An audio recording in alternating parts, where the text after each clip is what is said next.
Familia Sinergética, bienvenidos a un nuevo episodio.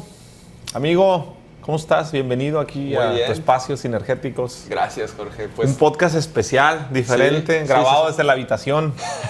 Suena raro eso, pero sí, aquí Suena estamos. Raro, pero aquí estamos. Aquí estamos en Cancún, muy contento de que haya habido la oportunidad, de que hayas venido y que podamos estar aquí en el podcast. Gracias. Generando contenido desde el hotel, aquí con buena vista al mar, aunque ya oscureció, ¿no? Ya. Pero bueno, estamos aquí en el corazón de Cancún, al lado de Cocobongo, al lado de la fiesta, haciendo contenido de valor y pues qué mejor. Muy contento, fíjate, ayer que fuimos a cenar y que estuvimos platicando cosas, la verdad, bastante interesantes de tu persona, de mi persona. Ya te seguía yo por redes sociales, pero no tenía el gusto de conocerte en persona, proyecto de vida, lo que estás haciendo. Me gustaría iniciar esta conversación preguntándote, ¿cómo terminaste en Cancún? O sea, entre todos los destinos, ¿va? Y sobre todo por lo que tú haces en el tema del marketing, ¿qué te hizo terminar aquí en Cancún? ¿Tienes ya cuánto tiempo? 7 años, Tengo ¿no? 7 años en Cancún y la razón por la que llegué aquí a Cancún es porque mi novia en ese entonces, que ahora es mi esposa, y yo queríamos irnos a vivir juntos. Nosotros somos de la Ciudad de México y cuando empezamos a ver lugares para irnos a vivir y opciones, como que queríamos salirnos de la ciudad, queríamos un estilo de vida diferente, queríamos algo distinto. Y empezamos a ver opciones de, bueno, ¿qué podría ser? Y me acuerdo que en ese entonces había un ranking de las mejores ciudades para vivir y el número 1 era Colima. Ella y yo jamás habíamos ido a Colima, pero dijimos, seguramente se vive bien en Colima. Era una opción, pero pues no. Y de pronto yo vine a correr el maratón de Cancún en un diciembre y ella era mi novia y entonces me acompañó. Caminamos por el malecón, conocimos más la ciudad, nos gustó que se veía diferente al resto de México, como mucho más nuevo la mayoría de la ciudad. Te detengo ahí, ¿no conocías Cancún o sí conocías Cancún? Había venido como unos 5 o 6 años antes, sí conocía Cancún, pero no el centro de Cancún, no la ciudad. ¿Y te dejaste guiar por un ranking? Eso, el ranking fue lo que el ranking fue lo que me hizo pensar en Colima esa vez, pero nada que ver. Y entonces Cancún ni figuraba ahí. Fue la parte de la vibra que nos transmitió la ciudad en ese entonces. Y ya decidimos venirnos para acá, decidimos que podíamos tal vez empezar una vida aquí. Vimos que tal vez era mucho más fácil hacerse de una propiedad aquí que en la Ciudad de México. Estábamos empezando. Y sin duda habían muchas oportunidades que al final no capitalizamos directamente alguna oportunidad por estar aquí, porque pues mi negocio el día de hoy, que es Aprendamos Marketing, no tiene mucho que ver con Cancún. Damos servicio a gente a nivel internacional, pero bueno, creo que lo que más nos atrajo fue la calidad de vida, fue estar cerca de la playa, fue hacer 5 o 10 minutos a cualquier lugar, el clima, etcétera. ¿En Cancún todo queda cerca? Pues depende. Yo ya siento que no. Pero cuando viene mi suegra, que es del DF, dice que soy un exagerado, porque ya algo que está a media hora ya se me hace lejos. Pero sí. Oye, amigo, ¿y por qué el DF no fue una opción para vivir? Porque dijiste, o sea, tenías tu novia y le dijiste, me quiero ir a vivir a otra parte, pero ¿por qué no en el DF? No, lo que no me gustaba en ese momento del DF, bueno, más bien, creo que va más atrás. Yo venía de vivir en China 2 años. Cuando yo vivía en China, vivía en una ciudad que se llama Hangzhou, que está muy cerca de Shanghai, estaba como a no sé, 1 hora y media en el tren bala. Esa ciudad es dicho por Marco Polo, de las más bellas de China. Tenía un río, tenía un lago, podías andar en bicicleta, podías hacer muchas cosas al aire libre. Cosas que en Ciudad de México difícilmente y depende en qué parte de la ciudad. Entonces yo venía de vivir así y cuando regreso a Ciudad de México y pues en Ciudad de México el sistema de transporte público no es muy bueno, la ciudad hay mucho smog, hay mucho tráfico, como que yo estaba buscando algo nuevo, algo diferente y esa fue la razón. Yo creo que pudimos haber vivido ahí, pudimos haber vivido donde sea y tal vez pues igual se hubiera dado la relación, se hubiera dado todo, pero sí venir para acá creo que fue un gran acierto. ¿Qué hiciste, amigo, 2 años en China? Esa plática no la habíamos tenido. ¿Por qué? O sea, de hecho me quedé anoche con esa duda. ¿Por qué 2 años en China? Eso fue una historia muy interesante y muy curiosa y muy... Para esto, irnos un poco hacia atrás, ¿qué estudiaste? Yo estudié Ingeniería Industrial y Gestión e Innovación Tecnológica, sí, ese es todo el nombre de la carrera. Estudié en la Universidad Panamericana en la Ciudad de México. Tuve una beca de excelencia y estuve estudiando esa carrera. Yo estudié esa carrera porque yo no sabía qué quería estudiar y cuando me hicieron un examen vocacional me dijeron, tienes tanto habilidades administrativas, pero también analíticas y ingeniería industrial es algo que abarca las dos cosas. Creo que esa carrera podría ser buena para ti. Pues suena bien. Y la verdad es que fue una carrera que me ayudó mucho para el día de hoy poder tener un amplio panorama de distintas cosas. Entonces estudié eso y cuando termino la universidad, recuerdo muy bien, estaba un día comiendo en casa de mis abuelitos y me habla mi papá, él vive en Michoacán, y me habla y me dice, oye hijo, me dijo tu tío que por parte del gobierno hay algunas becas para irse a estudiar una maestría a China. ¿Te interesa? Y mi respuesta literalmente fue, ¿a China? Sí. Como si hubiera dicho, oye, ¿quieres ir a pasar el fin de semana a Pátzcuaro? ¿China? Sí. Hice el proceso y me aceptaron. Era un proyecto de transferencia tecnológica. Fui a hacer investigación de parques tecnológicos agroindustriales a China. Y eso fue lo que estuve haciendo 2 años, tanto investigación, pero estuve estudiando el idioma, tuve la oportunidad de viajar a muchos países en Asia y eso me abrió muchísimo el panorama y el contexto de todo, pues del mundo, literalmente. Y fue muy curioso porque jamás fue algo que yo hubiera planeado o deseado. Yo ni siquiera tenía muy claro dónde estaba China en el mapa, no sabía ni cómo se decía hola. Y aprendí a hablar mandarín, aprendí a leer y a escribir mandarín. ¿Hablas mandarín? Sí, ahora todavía hablo, obviamente mucho menos porque no lo practico, pero sí, me encanta. No me vas a poner en chino que todo el mundo ya te vi la cara. Ya me viste la cara. ¿Cómo se dice 1 más 1 igual a 3 en mandarín?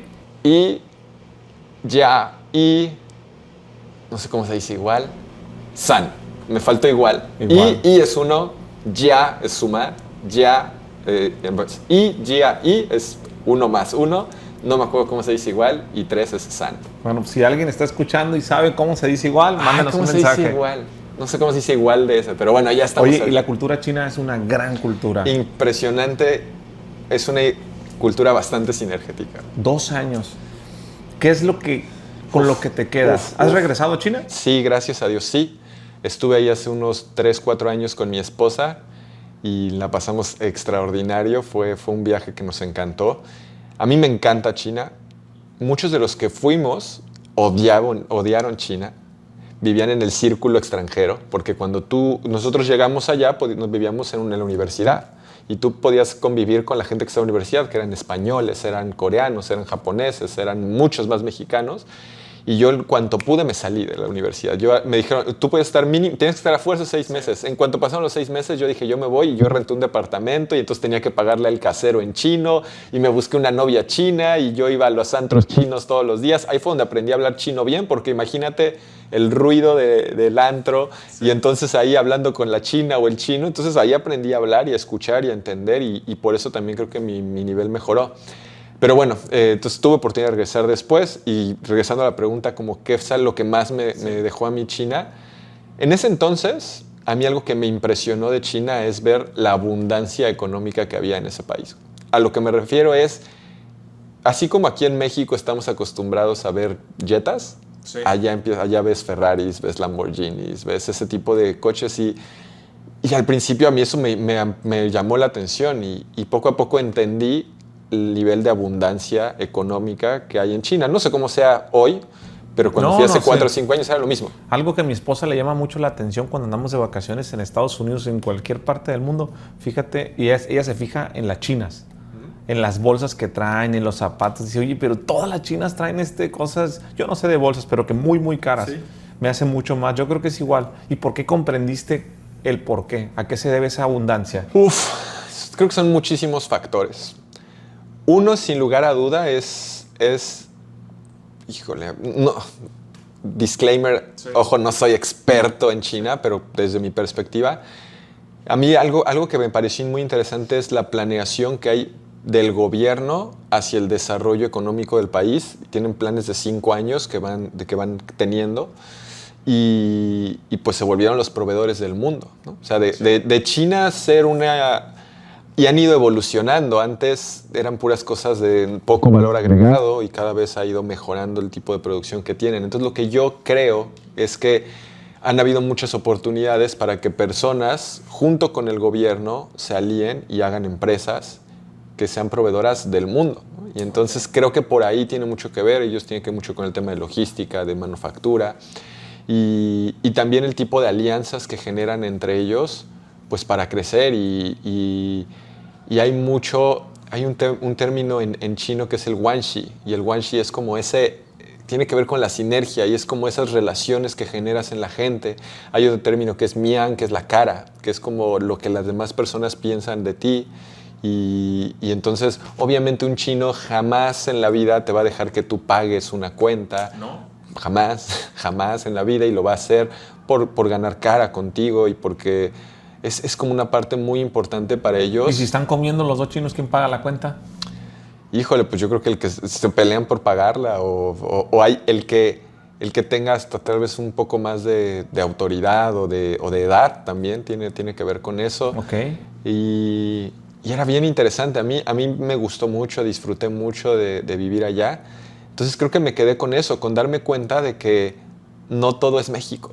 O sea, no todo es como yo pensaba que era y ver que hay muchas realidades. Salir de tu contexto, ¿no? Que es eso. O sea, cuando sales de tu contexto y te das cuenta de cómo hay otro mundo completamente distinto, ahí es donde dices, no, pues mi realidad estaba muy limitada y es porque pues vivimos en el mismo contexto. Y entonces empiezas a ver cosas que son completamente diferentes, ¿no? O sea, yo me acuerdo que algo que me sorprendía era que yo veía a los viejitos en la noche en los parques bailando. O sea, me sorprendía porque yo nunca había visto eso, pues donde yo vivía en Ciudad de México. Bueno, yo vivía en el Estado de México, en el rumbo de Satélite. Yo nunca había visto eso. Veía que la gente hacía tai chi en las mañanas y cosas que es que esto no lo veía en otros lados. Personas de edad muy mayor andando en bicicleta.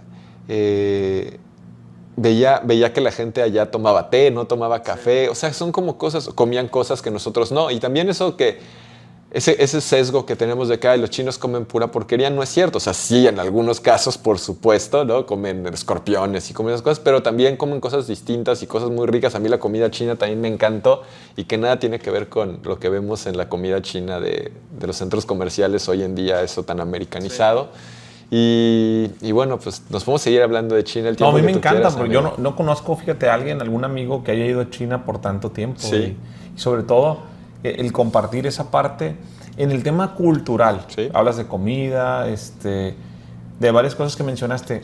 ¿Con qué te quedas? Es decir, el día de mañana que tus hijos crezcan y te pregunten y ya tú seas una persona adulta, papá, ¿qué aprendiste en China? ¿Qué les dirás? Muy buena pregunta. ¿Qué te marcó esos 2 años? ¿Con qué te quedas? ¿Qué le abonó a Rubén para decir, me quedo con esta parte de la cultura china? Creo que lo primero es lo que mencionaba hace rato. Número 1 de la cultura china. Sí. A mí, como mexicano, lo que me deja es darme cuenta que hay otras realidades más allá del contexto que yo tengo. Número 2, creo que algo que también es como la importancia de tener una planeación estratégica a largo plazo. Lo que los chinos han hecho para llegar a ser la potencia en la que se están convirtiendo. No sé, cuando mis hijos me lo pregunten cómo está China, pero ha tenido mucho que ver con un plan a largo plazo y trabajar poco a poco con eso. Entonces creo que eso es algo con lo que yo me quedo. Y número 3 también, la parte que yo les diría es que yo observé cómo los chinos buscan mucho entre ellos ayudarse y trabajar en conjunto y generar relaciones que tienen todo que ver con el movimiento sinergético. Muy sinergéticos los chinos. Muy sinergéticos, muchísimo. Y es que imagínate tú, o sea, alguien que fabrica celulares, pues normalmente necesita, allá en China es tanta la especialización que hay una fábrica que solo hace pantallas, y hay otra que solo hace los chips, y hay otra que solo hace la cámara, y entonces necesitan hacer alianzas para poder ensamblar y tener un producto terminado. Y aparte el empaque, y entonces tienen que generarse mucho ese tipo de sinergias, y bueno, creo que eso es otra cosa que también me quedo de los chinos. Ok. Entonces te avientas 2 años, terminas la maestría y te regresas a México. Sí. ¿Qué haces cuando llegas? Cuando yo estoy en China todavía, 6 meses antes de regresar, vengo a México porque ya extrañaba a mi familia y ellos a mí. Y entonces mi papá me propone que constituyamos una comercializadora para empezar a importar productos de China. Hace todo el sentido, ingeniero industrial. Para que yo me pudiera titular de la universidad tenía que hacer una especialidad. Dentro de las opciones estaba logística internacional. Sí. Entonces constituyo con mi papá una comercializadora que se llamaba Zen Traders y regreso para trabajar en eso. para terminar mi especialidad en logística internacional. Y pues, oh sorpresa, estaba en algo que no era lo que yo quería. O sea, es que yo te lo platiqué desde el principio. Sí. Yo llegué a China por una llamada y fue una experiencia extraordinaria. Pero algo que me pasó en ese momento cuando yo regreso es que la gente, ya todo lo que tuviera que ver con China asociaban a Rubén. Y obviamente tenía una comercializadora y hacía como mucho sentido. La vida me estaba llevando hacia un camino, pero que no era necesariamente el camino que yo quería. Tal vez ni siquiera tenía yo muy claro qué camino quería seguir, pero me estaba llevando hacia allá. No, pues contestaste, ¿me voy a China? Sí, o sea... Pues claro, o sea, porque estás abierto a las oportunidades y más a esa edad y todo, ¿no? Y fue algo extraordinario.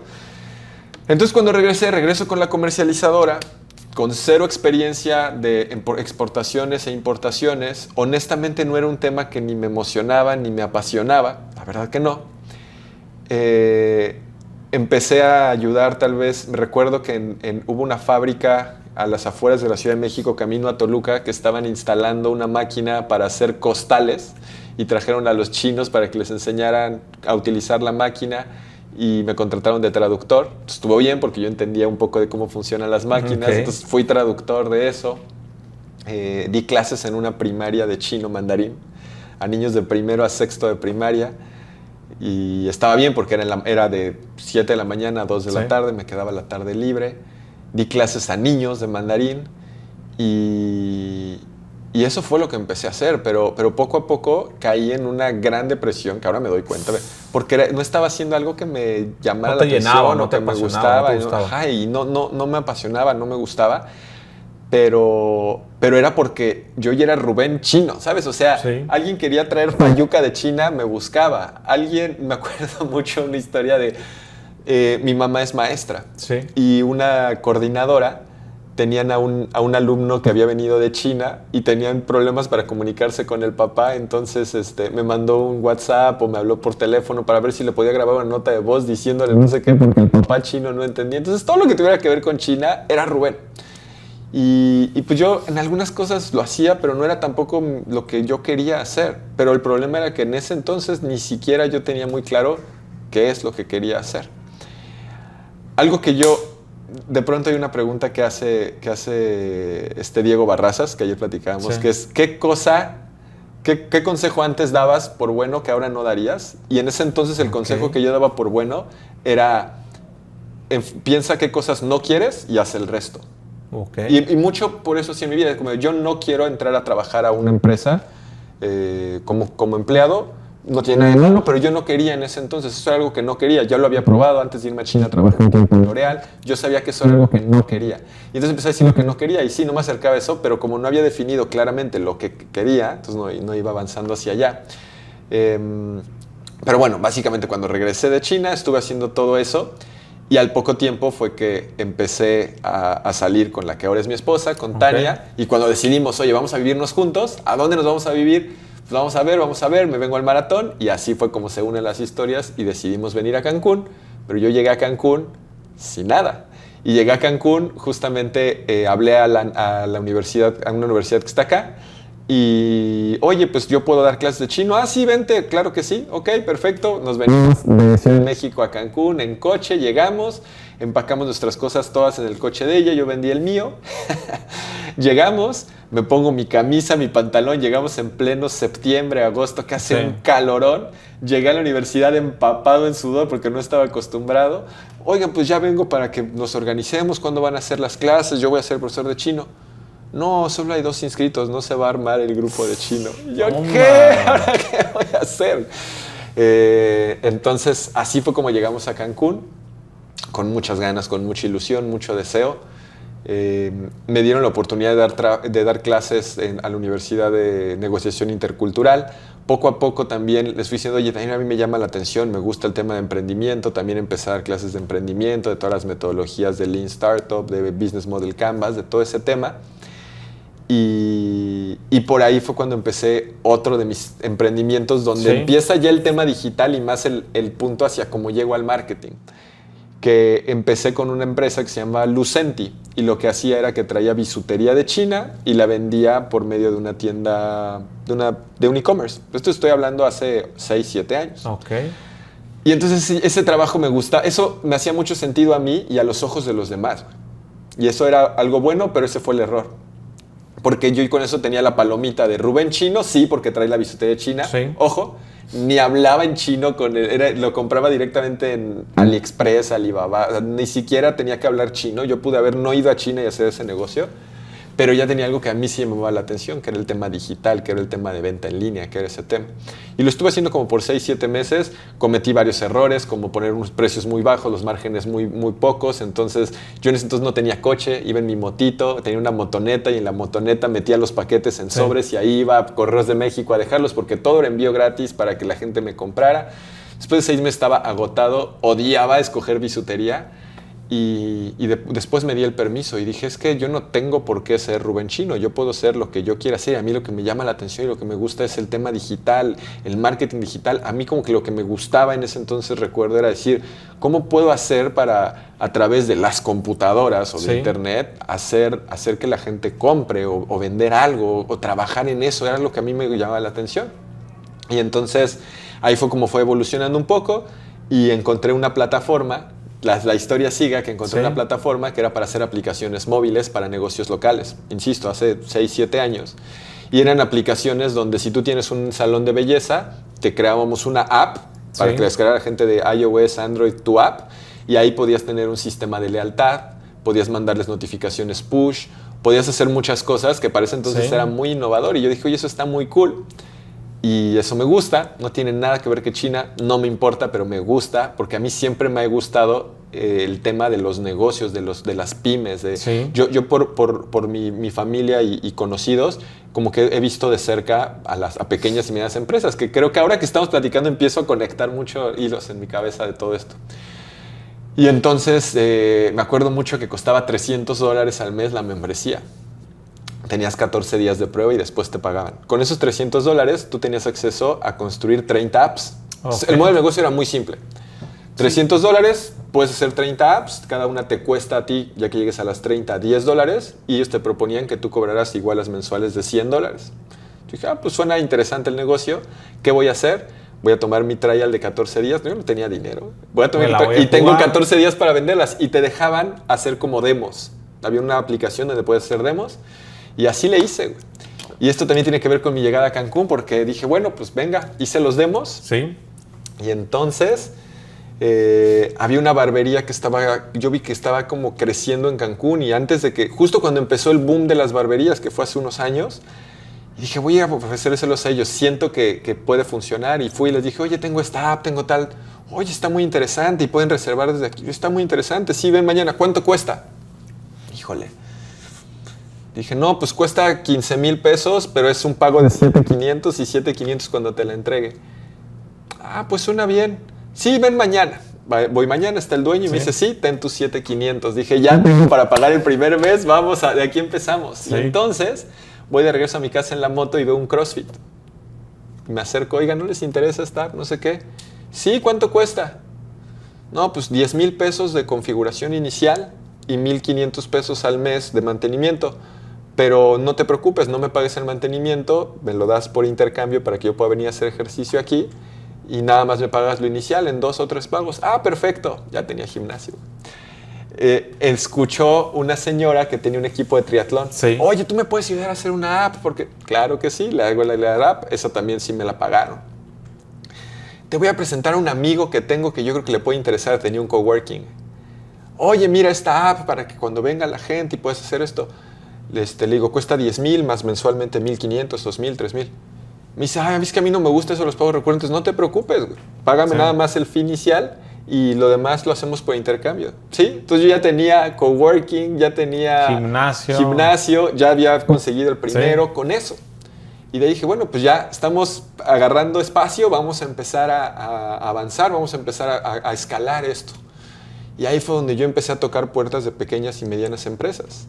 Y cuando ella decía, mira, ve esto, está increíble, puedes hacer esto, la gente era como de, no tengo ni una página web, no tengo redes sociales, no tengo nada, ¿cómo voy a tener una app? Por favor. Y ahí fue donde me di cuenta que, hablando de la pirámide de necesidades de Maslow, esto estaba hasta arriba, como la autorrealización no era lo que necesitaban realmente.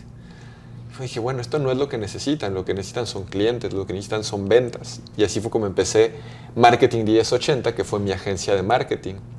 Y ahí fue donde, bueno, ¿qué necesitan? Pues clientes. Y en ese momento yo estaba aprendiendo, ¿no? Bueno, pues lo que necesitan es una página web, pues les hago una página web. Después dije, oye, esto no les está sirviendo para tener más clientes realmente. Y de pronto empecé, sin saber que así se llamaba, a hacer generación de clientes potenciales para negocios locales. Poco a poco dejé de hacer las apps y entonces empecé a hacer anuncios y publicidad para generar clientes potenciales para negocios locales principalmente, y empezaron a tener buenos resultados. Empezaron a generar más ventas, a tener más clientes, y dije, por ahí es. Ok. Y esto te estoy hablando hace 6 años más o menos. ¿Y cómo transicionaste de esa parte a Aprendamos Marketing? Justo ahí viene la transición. Llegó un momento en el que yo dije, ok, esto me gusta, ya encontré por dónde, me siento que lo que estoy haciendo tiene un gran impacto para las personas. Porque yo me acuerdo que agarré un cliente que vendía seguros y le dije, oye, le ayudé, y tiempo después que hablamos me dice, oye, ya me voy a ir a Disney con mi familia. Y dije, qué padre. Y dije, caray. O sea, gracias al trabajo que yo estoy haciendo, puedo ayudarlo a que él pueda lograr metas que tiene. Y dije, esto está increíble, esto me gusta hacer. Sí. Y ahí fue donde agarró propósito eso que estaba haciendo, que ayer platicábamos. Sí. El propósito es lo que ancla todo el esfuerzo, y el por qué es mucho más importante que el cómo. Entonces, voy avanzando, voy haciendo todo eso, pero llega un punto donde en ese momento yo no me di cuenta que era una creencia limitante mía. Sí. Hoy lo sé, pero llega un punto y yo dije, es que las empresas no están dispuestas a pagarme 8,000 o 10,000 pesos al mes, que es lo que yo quería cobrar, que para ese entonces era mucho más que lo que normalmente cobraba un community manager. Dije, no están dispuestas a pagarme eso, o no me pueden pagar eso. Y eso hoy sé que es una creencia limitante. Pero bendita creencia limitante que tuve en ese momento, porque dije, ¿qué puedo hacer? Entonces yo ya tenía el proceso que utilizaba para generar clientes potenciales para los negocios con Facebook. De manera muy simple, era un anuncio hacia una landing page, y luego de ahí un autoresponder para que la gente fuera al negocio. Y dije, bueno, la gente, y esto es un concepto que yo explico mucho, la gente tiene 2 recursos, realmente son 3 cuando emprende. Número 1, energía; número 2, tiempo; y número 3, dinero. Yo dije, bueno, no tienen dinero, que paguen con tiempo y energía. Yo les digo cómo y que ellos lo hagan. Ok, perfecto.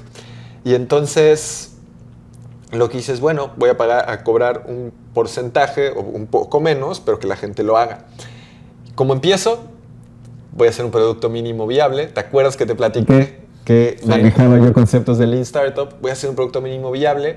Voy a hacer el puro temario, y el temario no era más que los pasos que había que seguir para lograr lo que yo iba a hacer. Sí. Y voy a hacer webinars. Te estoy hablando, insisto, no hace muchos años, cuando los webinars no eran tan comunes como hoy. Voy a hacer un webinar donde a la gente le voy a enseñar, sin tener toda la educación que hoy tengo de marketing, pero sí tenía, o sea, todo lo que hoy sé tal vez sería muy distinto. Y entonces voy a hacer un webinar y les voy a decir a las personas, oigan, quiero hacer un curso, lo voy a lanzar en agosto, lo voy a lanzar en septiembre, porque esto fue en agosto. Sí. Lo voy a lanzar en septiembre, esto fue agosto 2016, y les dije, el curso está en preventa, lo voy a vender en septiembre, y pues quien quiera, aquí está, hay un link de PayPal.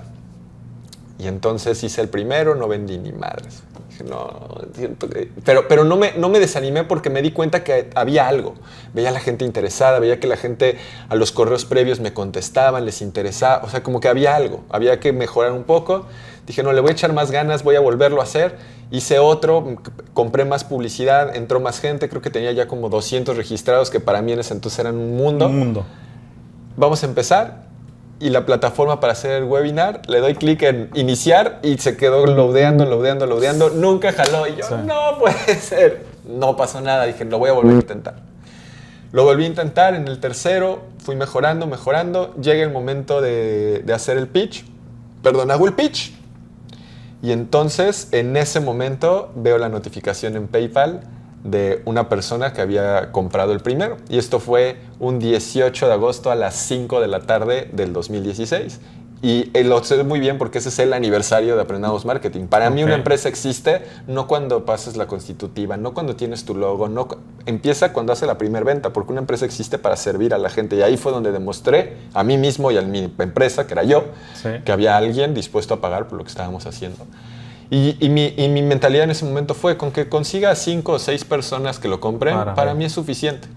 Y sí, conseguí que 5 o 6 personas lo compraran, no te voy a decir que fueron muchas, pero de ahí fue donde vino el siguiente tema y dije, ok, ¿ahora qué voy a hacer? Es como cuando el perro está persiguiendo al coche y es como si lo alcanzas, ¿cuál es el plan? O sea, y eso fue un poco el perro persiguiendo al coche y alcanzas la llanta y ahora ¿qué vas a hacer, perro? Y entonces fue como, ok, ya tengo a la gente, ahora ¿cómo le voy a hacer? Hoy lo entiendo, yo hice los términos, pero mi cuestión era, ¿cómo le voy a hacer para que la gente pueda ver esto en un lugar poniendo su usuario y contraseña y que no se roben el contenido? ¿Y cómo les voy a mandar la contraseña? ¿Y cómo voy a hacer todo eso? No tenía ni idea.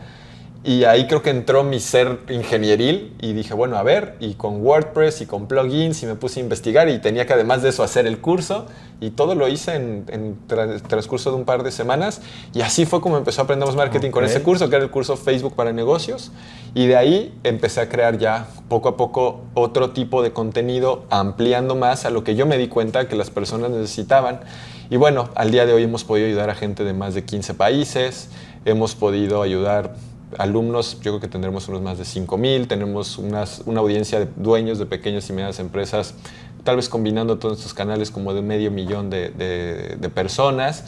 Hemos tenido la gran oportunidad de hacer 2 eventos presenciales, que esas son cosas que me llenan de muchísimo orgullo y llenan a mi equipo también de mucho orgullo y de mucha emoción porque vemos las historias de la transformación que logran con las cosas que nosotros hacemos y ese impacto que desde un inicio yo visualicé que era posible con todo esto. Y así fue como esta historia llegó hasta Aprendamos Marketing. Aprendemos Marketing, empresa actualmente. Así es. Oye, amigo, ¿y cómo pasas de Aprendemos Marketing? ¿Tienes que 6 años ya? 5 años. 5 años con Aprendemos Marketing.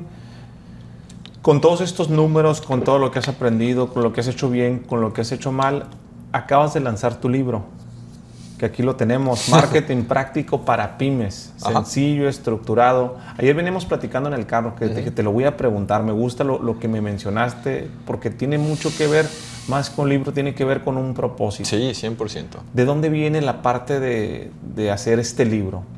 ¿Cuándo crees tú que fue el primer momento donde dices, voy a sacarlo? Yo sí tuve esta cosquillita desde hace más de 3 o 4 años. Okay. Y escribir este libro ya lo había intentado 2 o 3 veces. Pero creo que yo no estaba listo todavía. Todavía no tenía el contexto suficiente para poder hacerlo tan práctico y tan concreto como lo hice. Y tuve la fortuna de que cuando dije, ahora sí lo voy a escribir, en una semana lo escribí, pero escribir el libro en una semana me tomó 4 años, 5 años. Y la razón, entrando al propósito, la razón por la que decidí escribir este libro es porque tengo el sueño de que esté en las casas o en las oficinas o en las manos de todos los dueños de una pequeña o mediana empresa en Latinoamérica. Sí.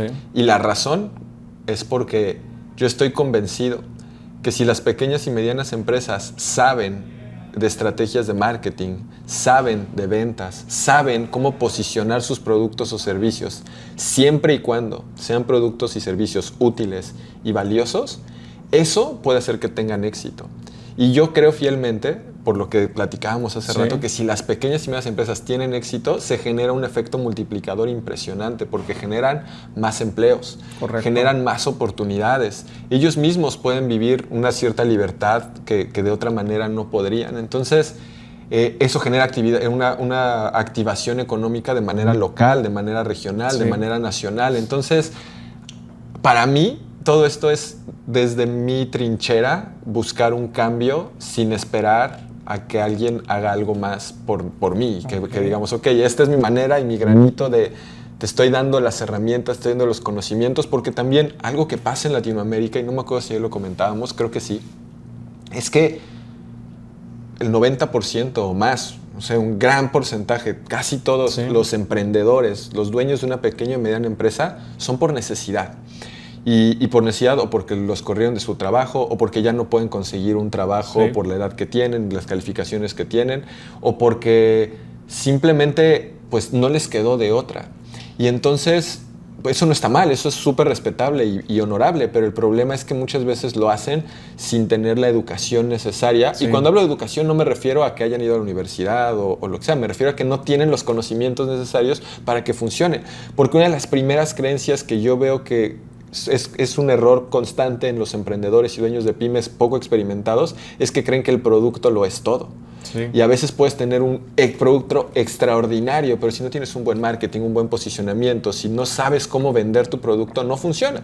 Puedes tener un producto bueno, con un muy buen marketing, con un buen posicionamiento y va a ganar. Entonces, la intención es eso, intentar un poco también nivelar la cancha para que sí los productos buenos ganen, pero porque todos saben lo que necesitan hacer para poder vender sus productos, posicionarlos, llegar al mercado que necesitan. No, me encanta lo que dices. ¿Y sabes qué es lo que más me gusta? La parte del propósito de servir y de desear que quieres ayudar a las pymes, ¿no? A que realmente vendan, porque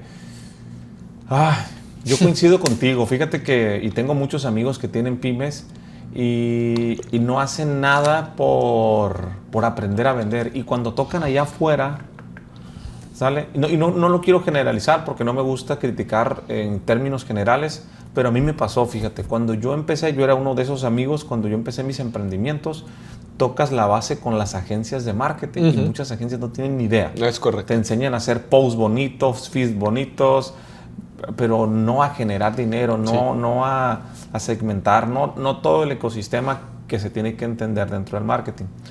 Y entonces, si yo soy una pyme y lo que quiero es entender marketing para pymes, que es el libro, ¿qué es lo primero que tengo que hacer? Lo primero, por donde empezamos Aparte de comprar el libro. Claro, Sí. por supuesto. Lo primero que yo siempre digo, y es bien aburrido, o sea, digo es bien aburrido porque piensan que les voy a decir algo, el truco secreto y el botón en Facebook que da clientes. Llega el dinero, le picas este botón y... Sí, pero lo primero es saber quién es tu cliente ideal. Nosotros en Aprendamos Marketing llamamos, lo primero es crear tu arquetipo de cliente. Saber cuáles son sus retos, cuáles son sus valores, cuáles son sus dolores, cuáles son sus metas. Cuando tú conoces eso, todo se vuelve mucho más fácil, porque sabes entonces qué características de tu producto tienes que destacar porque son las que son valiosos para ellos. Entonces, lo primero. Y lo segundo es tu propuesta de valor, que es por qué compran tu producto, cómo transforma su vida tu producto. Qué es lo que antes tenían que ahora no tienen, o cómo se sienten diferente, o cómo cambia su estatus, o cómo cambia su día promedio. Todo eso lo explico mucho más a detalle. Pero esto que te acabo de decir no tiene nada que ver con redes sociales, no tiene nada que ver con canales digitales per se. Son las bases, ¿no? Los cimientos. Pero si no los tienes, y creo que tú lo dices mucho, es tener ese fondo. Sí. Si no, no sirve de nada. No sirve de nada que sepas hacer anuncios en Facebook si no entiendes esto, si no entiendes qué texto vas a poner, qué imagen vas a poner, qué oferta va a ser atractiva. Entonces, eso es el primer paso, sin lugar a dudas. Y bueno, de ahí ya seguimos con toda la parte que sí ya tiene que ver con la captación de tráfico, que sí ya tiene que ver con una parte de ir llevando a esa persona, que es un desconocido, a que se convierta en un prospecto calificado, un cliente, un fan, y todo eso poderlo estar haciendo de manera sistemática y rentable. ¿De qué es de lo que te sientes más orgulloso de tener este libro ya terminado? De lo que más orgulloso me siento es de que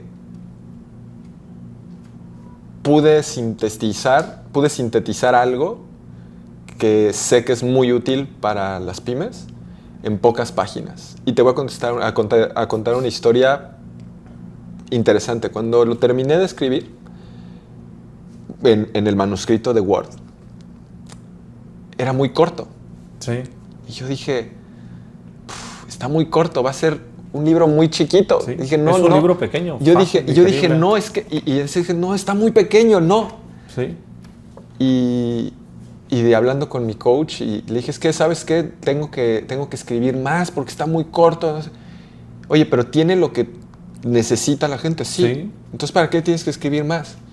Y me di cuenta también de que muchos libros son grandes por el ego del autor, no porque sea lo que el público necesita. Tómala. Y eso fue lo que dije, o sea, oye, yo le voy a dar a la gente, yo no por mi ego voy a escribir paja. Y también es por mi personalidad, yo no soy un gran storyteller, tengo que mejorar en eso. Entonces es de, a ver, es ABC, listo, siguiente capítulo, ABC, siguiente capítulo, que pude haber contado la historia y de un caso y cómo lo descubrí yo y cómo me afectó. Pude haber hecho mucho más largo, pero me siento muy orgulloso de eso, de que logré, es una lectura de menos de 2 horas, donde yo estoy convencido de que puede transformar el futuro de un negocio que implemente lo que en el libro se va explicando de manera práctica. Tómala, esa sonó como un presagio, Sí, ¿no? sí, sí. ¡Pum! Sonó. No, yo creo también lo mismo. Me gustaría hacer una dinámica, fíjate, con el tema del libro. Sí. Estoy convencido que en este momento nos están escuchando muchas pymes, personas que están haciendo sus emprendimientos y que no están entendiendo el tema del marketing, no están vendiendo. Yo quiero regalar 10 libros a las primeras 10 personas que me manden un mensaje y que me digan, ¿sabes qué? Quiero mejorar mi marketing en mi emprendimiento. Va. ¿Sale? Perfecto. ¿Qué es lo único que tienen que hacer? Mandarme un mensaje, las primeras 10 personas les mandamos su libro. Algo que me gustó mucho de este libro, que te voy a decir que es la parte que yo conecté y que ahorita lo estoy viendo, que en los agradecimientos, todo el mundo agradecemos. Familia, esposa, hijos, abuelos, aún mi mentor. Pero tú antes que nada le agradeces a todo tu equipo de Aprendemos Marketing. A todo tu equipo. Y sabes, la parte que a mí me encanta, porque yo creo mucho en la sinergia, es que a veces se nos olvida lo importante que es un equipo para que estemos nosotros en donde estamos. Sin un equipo no se logra nada. En ese orden de ideas y en ese ecosistema en el equipo, ¿qué consideras tú, Rubén, que es lo más importante para desarrollar equipos de liderazgo, equipos de alto rendimiento? ¿Cómo construyes un equipo? ¿Cómo lo has logrado tú? A base de trabajo personal.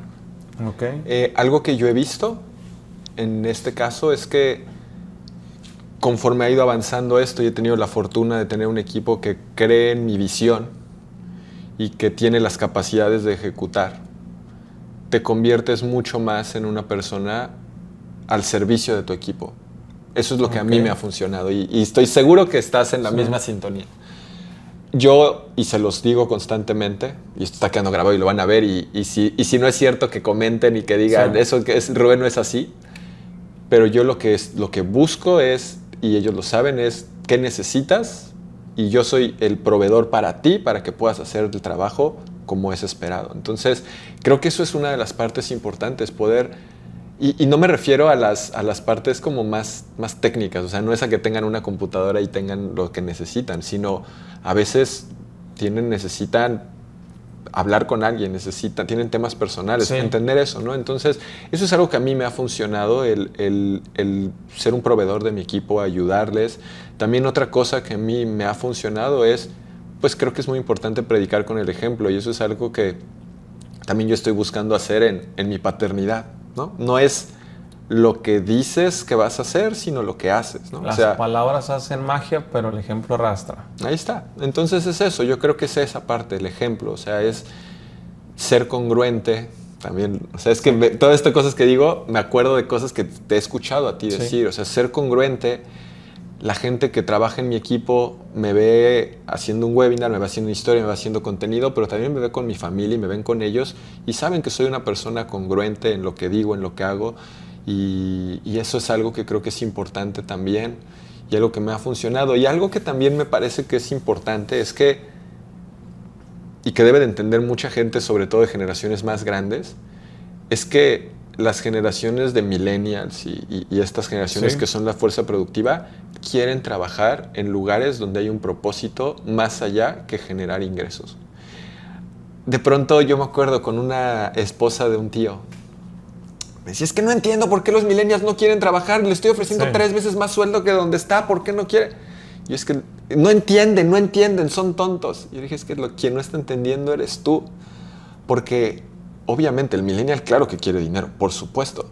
Pero hay otras cosas que también valora, como la flexibilidad, como el propósito, como el impacto, como todo lo que está haciendo detrás de eso.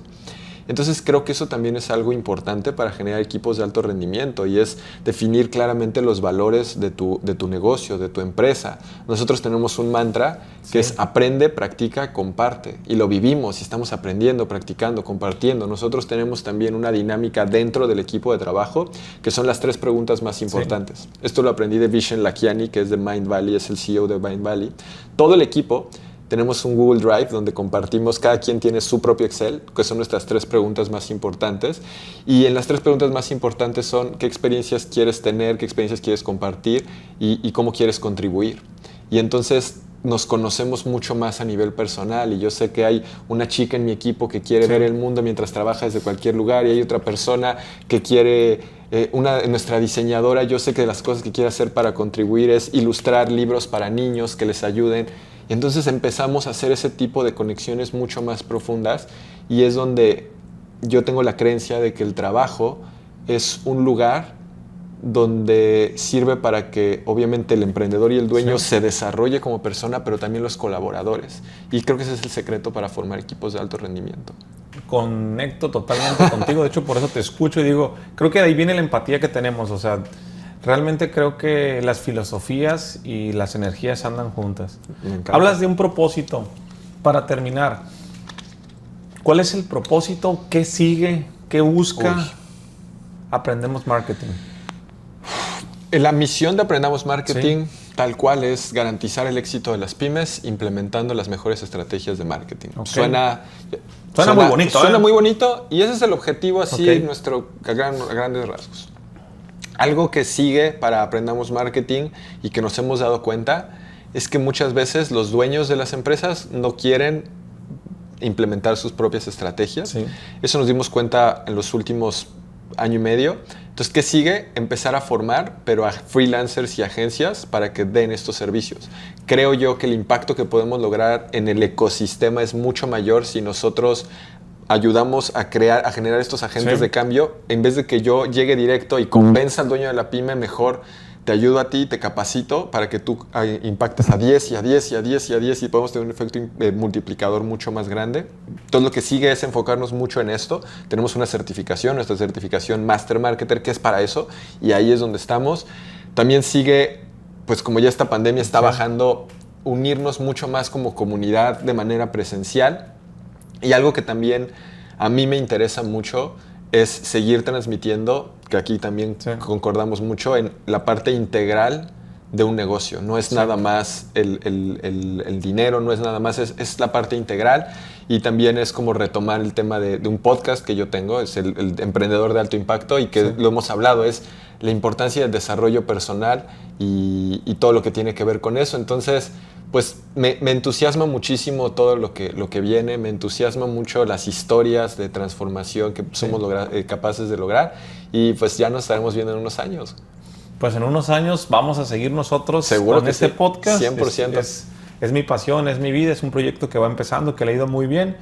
Que no sea la última vez que platicamos, amigo. Fue un hermoso regalo haber compartido contigo esta conversación. Desde el día de ayer, la cena, la plática, no quería pasar la oportunidad.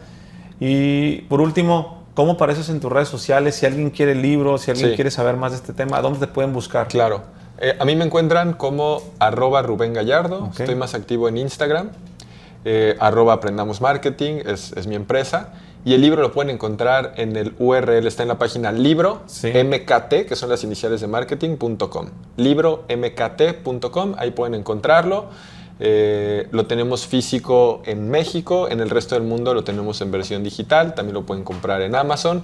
Seguro, si lo quieren, lo van a encontrar fácilmente, y si no lo encuentran fácilmente, algo estamos haciendo mal. Es correcto. Nos avisan. No hay marketing. Amigo, muchas gracias. Gracias a ti. Gracias.